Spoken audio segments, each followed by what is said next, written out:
So hello guys, nandito po tayo ngayon sa hanging bridge. Ito po tayo ang hanging bridge po, makikita po natin yan guys. Oh. Wow, ang ganda po ng hanging bridge. Uy, nakakatakot.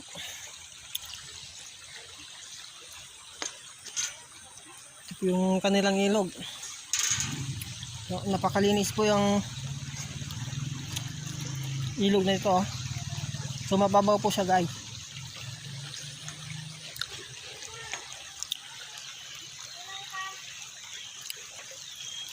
Wow. Napakalinis po ng ilog dito.